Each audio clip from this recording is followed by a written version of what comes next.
شهر رمضان الذي أنزل فيه القرآن هدى للناس وبينات من الهدى والفرقان. اعوذ باللہ من الشیطان اللعین الرجیم. بسم اللہ الرحمن الرحیم. الحمد للہ وکفا وسلام علی عبادہ الذین اصطفى محمد وعطرتہ الطاہرہ واللعنۃ الدائمۃ علی اہلہا. اذان محترم، سلسلہ گفتگو ماہ رمضان کی روزانہ کی ایام کی دعائیں، اور آج جس دعا کی تلاوت کی جا رہی ہے اور اس کی مختصر تشریح کو پیش کرنے کی سعادت حاصل کی جا رہی ہے، یہ دعا ہے 5ویں روز کی دعا. ماہ رمضان المبارک کے 5ویں روز کی دعا امام معصوم علیہ السلام ارشاد فرماتے ہیں: بسم اللہ الرحمن الرحیم. اللہم اجعلنی فیہ من المستغفرین واجعلنی فیہ من عبادک الصالحین القانتین واجعل لی فیہ من اولیائک المقربین برأفتک یا ارحم الراحمین. کہ اے پروردگار، مجھے قرار دے استغفار کرنے والوں میں سے، مستغفرین میں سے قرار دے. واجعلنی فیہ، اور مجھے قرار دے اس دن میں، من عبادک الصالحین القانتین، اور اپنے صبر کرنے والے صالح بندوں میں سے، تیری رضا میں راضی رہ جانے والے قانتین اور صالحین بندوں میں سے قرار دے. وَاجْعَلْنِي فِيهِ مِنْ أَوْلِيَائِكَ الْمُقَرَّبِينَ، اور مجھے اپنے مقرب بندوں، مقرب دوستوں، مقرب اولیاء میں سے قرار فرما. بِالرَّأْفَتِكَ یا ارحم الراحمین، اپنی رأفت کے ذریعے سے، اپنی مہربانی کے ذریعے سے، یا ارحم الراحمین، اے سب سے زیادہ رحم کرنے والے.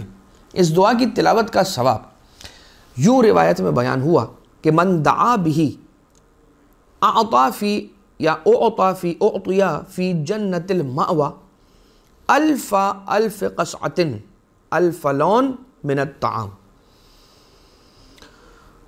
ہزار اسے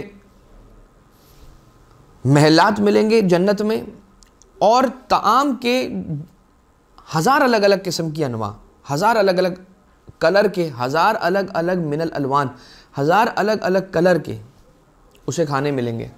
اب آپ اسی سے تصور کیجئے کہ 1000 الگ الگ الوان، الگ الگ 1000 رنگ، کتنا بڑا کمبینیشن، کس طرح کا کمبینیشن ہوگا، یہ وہیں جا کر اہل بیت اطہار کے صدقے ہم دیکھ سکیں گے انشاءاللہ اس جنت کے اندر، کہ جسے پروردگار نے اہل بیت کی محبت میں خلق کیا ہے. البتہ ایک سوال عموماً کیا جاتا ہے، اور مومنین اور مومنات جب یہ ثواب سنتے ہیں، اتنا بڑا ثواب، اتنا عظیم ثواب، اتنا زیادہ پروردگار عالم، جیسے کہ ہم نے غالباً تیسرے دن کی جو دعا ہے اس کا جو تلاوت کا ثواب ہے، اس میں یہ عرض کیا تھا روایت کی روشنی میں، بلکہ روایت ہی کو تلاوت کیا تھا کہ 1000 گھر اور 70,000 گھر، معذرت 70,000 بیت بنا اللہ بیتن، ایک ایسا بیت بنائے گا کہ جس بیت کے اندر 70,000 کمرے ہوں گے، اور ہر کمرے کے اندر 1000 تخت ہوں گے، اور ہر تخت کے اوپر ایک حور العین ہوگی. اب اس کے اندر یہ سوال کیا جاتا ہے کہ مولانا ہم تو اس دنیا کے اندر رہے، یہاں پر تو حالات خستہ رہے، گھر کیسا تھا، مکان کیسا تھا، جگہ کیسی تھی، علاقہ کیسا تھا، ہمیں تو یہاں پر گھر نہیں ملا، اور اب وہاں پہ پروردگار وعدہ کر رہا ہے 70,000 گھر دے دے گا، یا ایک گھر دے گا 70,000 کمرے والا، ہر کمرے کے اندر 1000 تخت ہوں گے. تو اگر ہم یہ ریکویسٹ کر سکیں اللہ سے، ان کا سوال ہے کہ اگر ہم یہ ریکویسٹ کر سکیں کہ وہاں پر 70,000 گھر نہ دے، 69,999 دے دے، اور ایک گھر ویسا ہی ہمیں یہاں دے دے. اب خود اس دنیا میں اتنی آسائش کا سوال کرنا، اور یہ ایکسپیکٹ کرنا کہ بہت آسائش مل جائے، بڑا فراوانی اور فراخی ہو، اس میں بھی کوئی شک نہیں ہے کہ جن مومنین اور مومنات کے پاس ہے پہلے سے، جنہیں اللہ نے عطا کیا ہے، مولا کا صدقہ عطا ہوا ہے، ہم انہیں بری نگاہ سے نہیں دیکھ سکتے. ذالک فضل اللہ ہوتی ہے من یشاء، یہ اللہ کا فضل ہے، جسے چاہے جتنا چاہے جب چاہے عطا کرے. لیکن اگر کسی کو اس نے نہیں دیا ہے، اور کسی نے جب چھٹے امام علیہ السلام سے بھی جب یہ سوال کیا تھا کہ مولا دنیا کی جو نعمتیں وہ ہمارے پاس نہیں ہیں، دنیا کیوں نہیں ہے ہمیں عطا کی گئی، اور ہم تو مولا کے چاہنے والے بھی ہیں، جو مخالفین ہیں، جو مولا سے نفرت رکھنے والے، ان کے پاس تو دنیا اتنی ہے، اور ہمارے پاس ہی اتنی خستگی، اور ہم فقیر ہیں، اور ہم مسکین ہیں، اور ہمارے حالات ٹھیک نہیں اور خستہ ہیں. تو مولا نے یہی جواب ارشاد فرمایا تھا کہ تم دنیا کی تلاش کر رہے ہو، جبکہ پروردگار عالم نے تمہارے لیے دنیا میں نہیں رکھا کچھ حصہ، اگر رکھا ہے تو آخرت میں رکھا ہے. اور دنیا جو ہے وہ مومن کے لیے قید خانہ ہے، کافر کے لیے جنت ہے. مومن کے لیے جنت آخرت میں، اور دنیا اس کے لیے قید خانہ ہے. لہٰذا امام علیہ الصلوۃ والسلام نے جو فارمولہ ہمیں دیا دنیا کے اعتبار سے اپنے لیے، وہ یہ تھا، اور وہ یہ ہے کہ انسان اس دنیا کو اپنے لیے قید خانہ سمجھے، اور جتنی فیسلٹیز اسے مل رہی ہیں قید خانے کے اندر، وہ یہ سمجھ لے کہ میں قید خانے میں ہوں اور یہاں سے مجھے آزاد ہونا ہے، اور آزاد ہونے تک کا سامان میں نے یہاں پہ اپنے لیے مہیا کرنا ہے بس. لہٰذا انسان جب قید خانے میں ہوتا ہے تو وہاں یہ تھوڑی مانگتا ہے کہ مجھے وہ قید خانے میں بڑا سا گھر مل جائے، وہ وہاں تھوڑی کہتا ہے کہ مجھے بہت سا مال مل جائے، وہ یہ تو نہیں کہتا. وہ تو یہ کہتا ہے بس مجھے آزادی ملے. قید خانے میں انسان ہوتا ہے تو وہ کہتا ہے بس مجھے آزادی ملے تاکہ میں اپنی اصل جگہ پر جاؤں جہاں پر جانا ہے، اور وہ ہے آخرت، اور وہ ہے جنت. لہٰذا وہیں کی نعمتوں کا ہم سے وعدہ کیا گیا.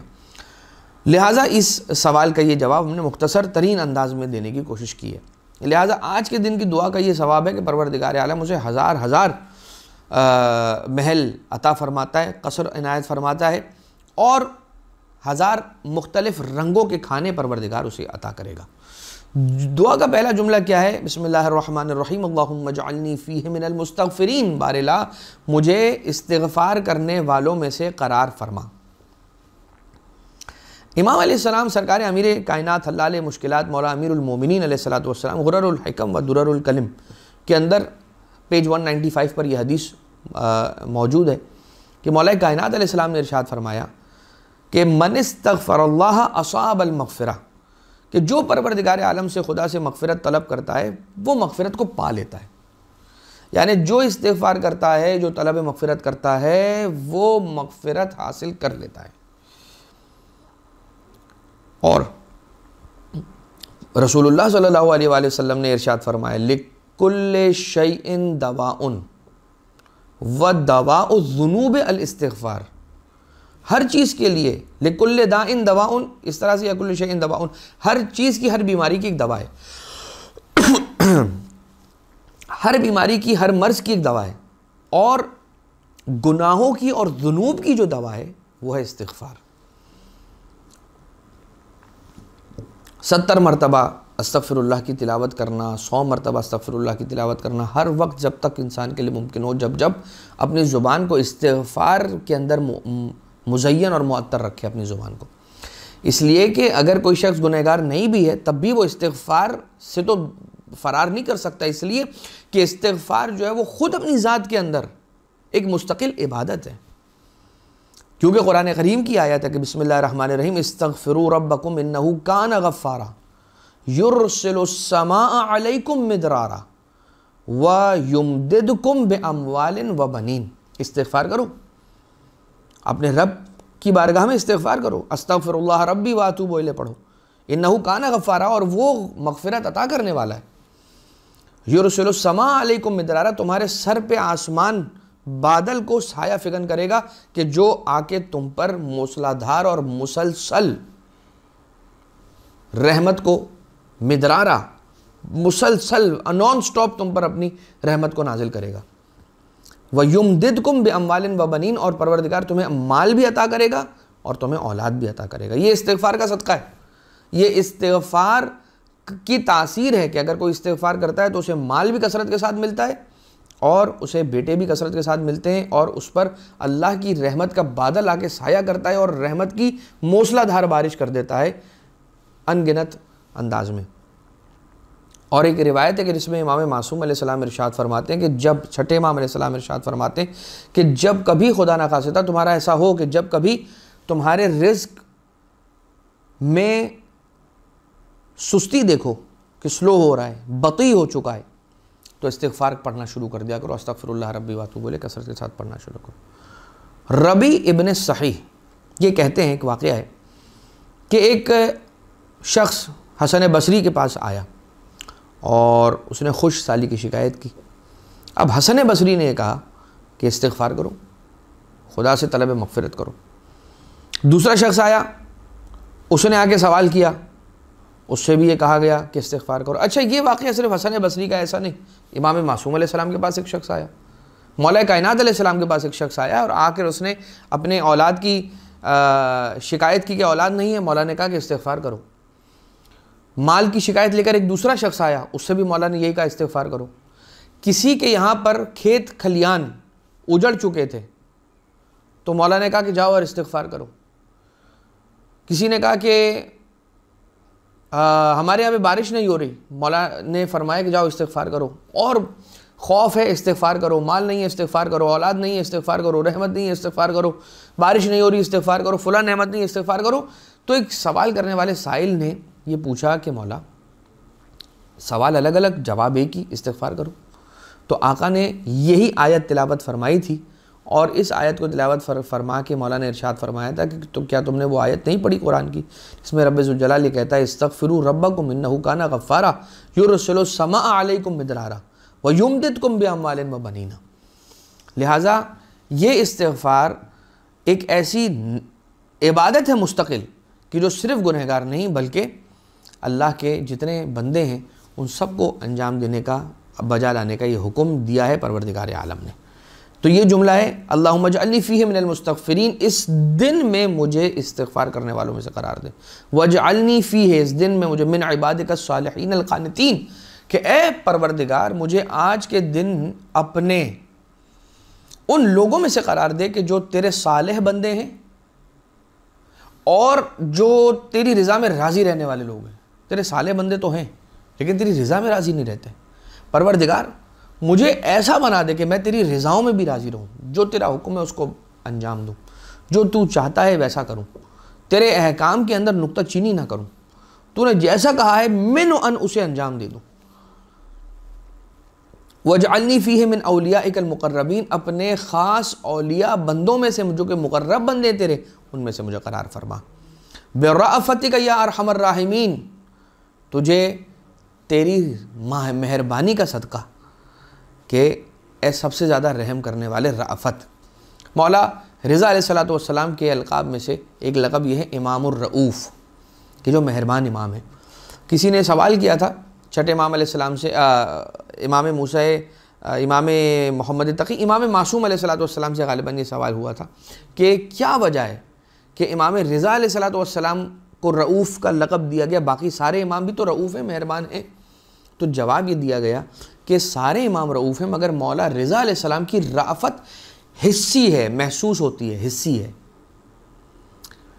اور آپ دیکھیے ایسے آپ کو مومنین اور مومنات مل جائیں گے کہ جو زائرین ہیں مولا رضا علیہ السلام کے, یا جو زائرین نہیں بھی ہو پائیں, پروردگار سب کو مولا اپنے در پر بلائیں, اللہ نصیب کرے سب کو کہ مولا رضا علیہ السلام کے در کی زیارت کا شرف حاصل کریں. کتنی ایسی دعائیں جو مولا رضا علیہ السلام کے در سے ہماری قبول ہوئی ہیں. ہم گئے زیارت کے لیے, ہم نے مانگا, مولا نے فوراً دیا, ہم نے مانگا اور مولا نے اپنی بارگاہ سے عطا کیا ہمیں. لہٰذا مولا رضا علیہ السلام کی جو رافت اور مہربانی ہے وہ محسوس ہونے والی مہربانی ہے. لہٰذا اس دن کی دعا میں ہم نے کیا طلب کیا, مستغفرین میں سے ہمیں قرار دے. بہت ہی امپورٹنٹ چیز ہے. لوگ کہتے ہیں کہ ہمیں کسی نے اولاد کی شکایت کی, کسی نے مال کی شکایت کی, کوئی کیا اپنی مصیبت اور مشکل لے کر بارگاہ الہی میں آتا ہے. سب کے لیے ایک نسخہ بیان ہوا اہل بیت اطہار علیہ السلام کی بارگاہ سے کہ استغفر اللہ کثیراً, کثرت کے ساتھ رب ذوالجلال کی بارگاہ میں استغفار کرو اور مستغفرین میں سے ہو جاؤ. استغفر اللہ ربی و اتوب الیہ, استغفر اللہ ربی و اتوب الیہ کی تلاوت کرتے جاؤ اور اس کا ورد کرتے جاؤ.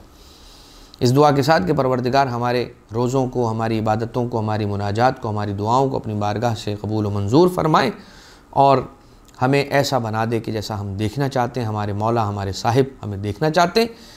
وما علینا الا البلاغ المبین وصلی اللہ علی محمد وآلہ الطیبین الطاہرین. اللہم صلی علی محمد وآلہ محمد.